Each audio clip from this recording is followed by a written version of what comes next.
Hi, Jewish Mom. So I want to tell you about something really amazing and kind of paradigm shifting that I heard this week from Dina Friedman. I'm taking a class with her called the Power Series, which I'm really enjoying. So this week she told a story.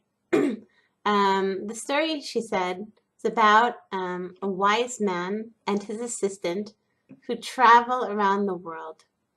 And while during their travels, the wise man and his assistant, they came across a man living with his family, a married man with many children, and they were living in a hovel. They were living in this really rundown one room cottage, hovel cottage, we'll say, and all around the cottage. Then all the fields, everything was dead in the fields. Everything was brown, and the children didn't look well fed, and they were dirty, and it was just like a very like a place that was really, really in a family really living in dire poverty. So the wise man asked the husband, and he said, so tell me, you have all these kids here to feed. How do you manage? Like, how do you manage not to starve? How are you possibly supporting yourselves out here? So the man said, well, you know what? I'll tell you the truth. We have this cow. We have one cow, and the cow, gives us some milk, and so, occasionally we'll make cream or butter or, milk him. And then we sell the milk or butter or cream and we get a few coins. And so, at least once every few days, we're able to feed the children. So as the wise man and the assistant are leaving, as they're about to leave, the wise man leans over to his assistant and he says, listen to me. Do what you have to do what I'm about to say. Kill the cow. See, there's a cliff over there.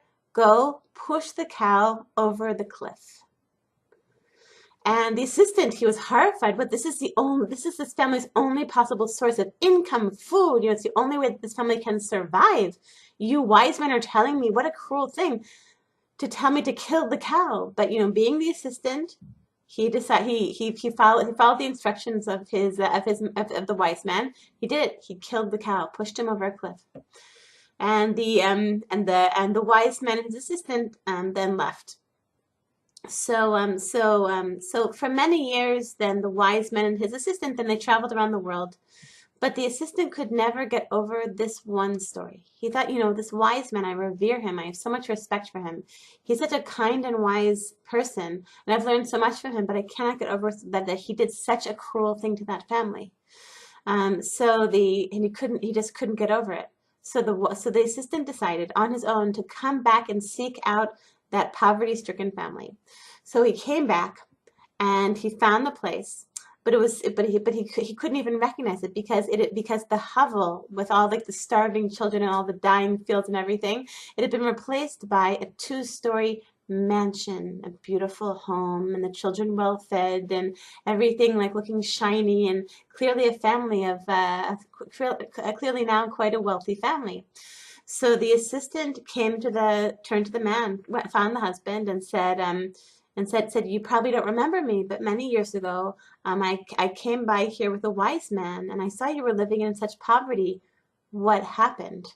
The husband said, oh yes, I do remember you, and I remember the wise man, and what happened was, shortly after you were here, under tragic circumstances, then the cow who had been providing us with our livelihood, the cow died under tragic circumstances, so after that, then we started our own business, and the business, Baruch Hashem, because it was very successful, and now you see. We're living much better, and the kids eat every single day, 3 meals a day, and now we're living well. Now we're making a very good living.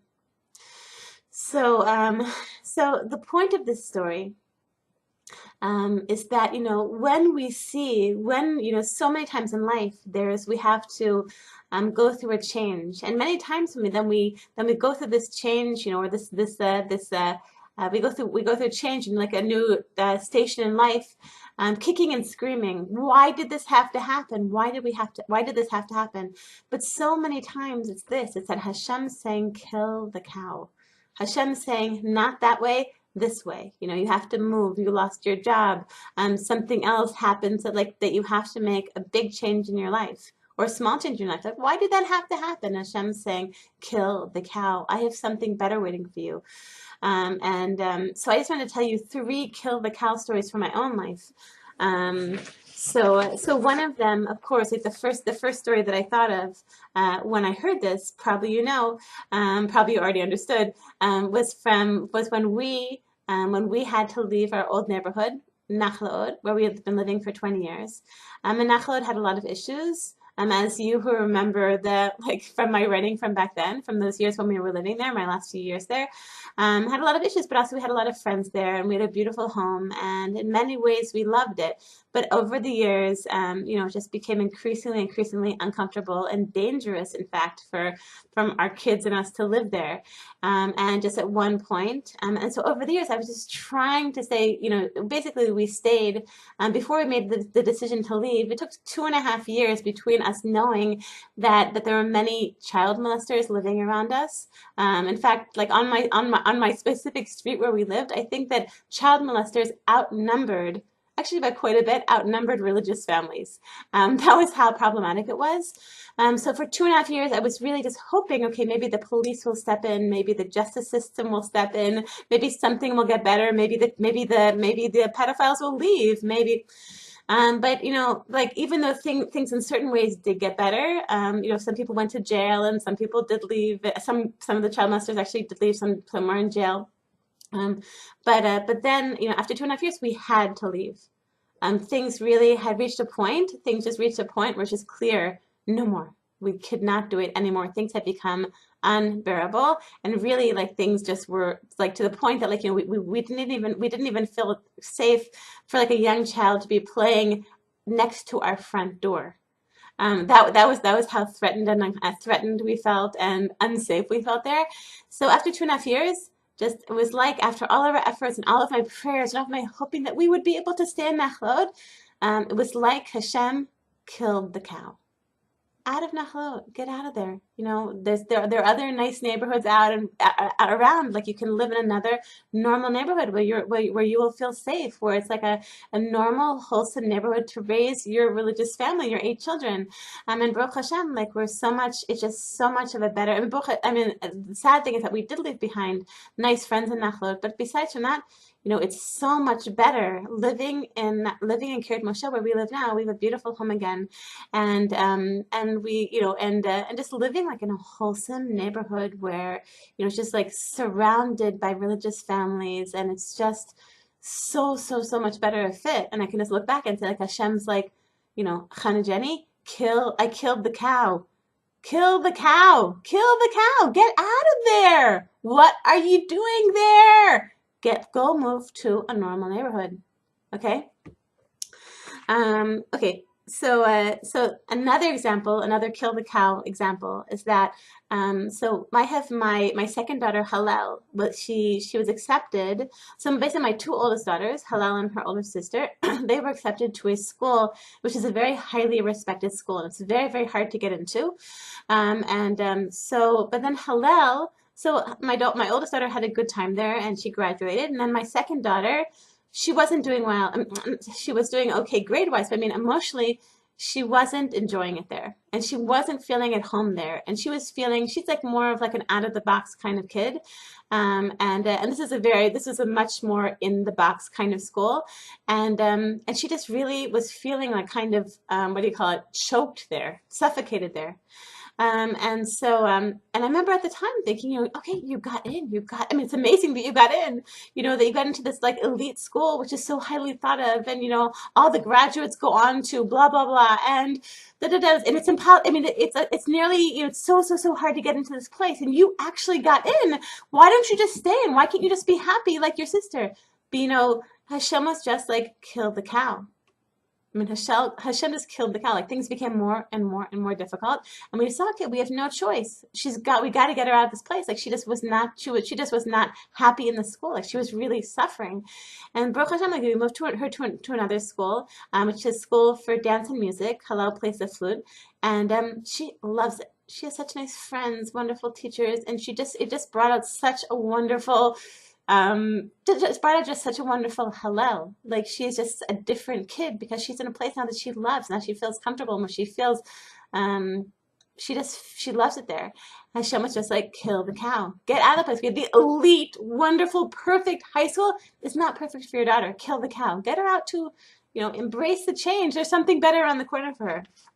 Okay, the third story I want to share with you is one from a long time ago. When I was in high school, when I was in college, in my sophomore year of college, I was a Russian and political science major, and so every year, 2 students were selected to study at a university in the former Soviet Union. At the time, it was the Soviet Union, not the former Soviet Union. And so the head of the department urged me to apply and said, well, of course, with your language skills, you definitely will be accepted. Please apply. So what happened was, it's a complicated story, but this professor, she ended up rejecting me from the program. It turned out, I realized that I had actually written a negative recommendation. We had a negative evaluation of this professor. And so this professor took the opportunity of my application to really lay into me during the interview process and kind of get back at me for the bad evaluation I had very, very stupidly written about her. And also I think kind of unjustly. It was just like kind of a very immature thing to do. And so it was very, very messy, and the dean of faculty got involved, and this professor got in a lot of trouble for really attacking me personally during the interview.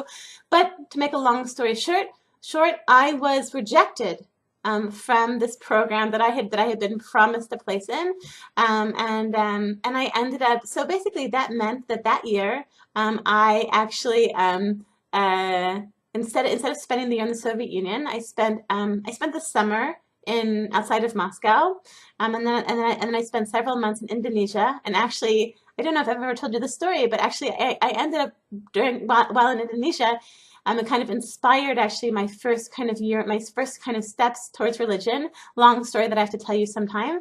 And then the spring semester I spent in Israel, and actually became religious. And it was all because I had been rejected from spending a year in the Soviet Union. And it was like Hashem said, kill the cow. Enough Jenny Friedman hanging out in Russia and learning Russian and studying Soviet politics. Enough. Kill the cow. Get this girl. Jenny Friedman's got to get to Israel. We gotta get her keeping Shabbat and learning Torah and being religious. This is her life. This is the way that her life should be, the direction her life should be taking. Okay.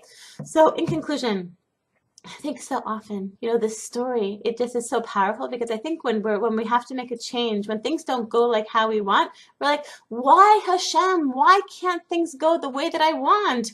Why can't I stay in Nachlot, a neighborhood that I loved for so many years? Why can't my daughter love this elite high school that she was miraculously accepted into? Why couldn't I get into this program that I so badly want to get into in the Soviet Union? And Hashem's like, no, kill the cow. This is not the best way for you. And I want to just remind us, whenever things happen, that we're like, why Hashem? Why aren't things working out like how I want? Hashem's saying, kill the cow. I got better plans for you. Okay, so keep that in mind. Next time you're faced with a change that you don't really want, embrace it. Okay, have a great week, Colton.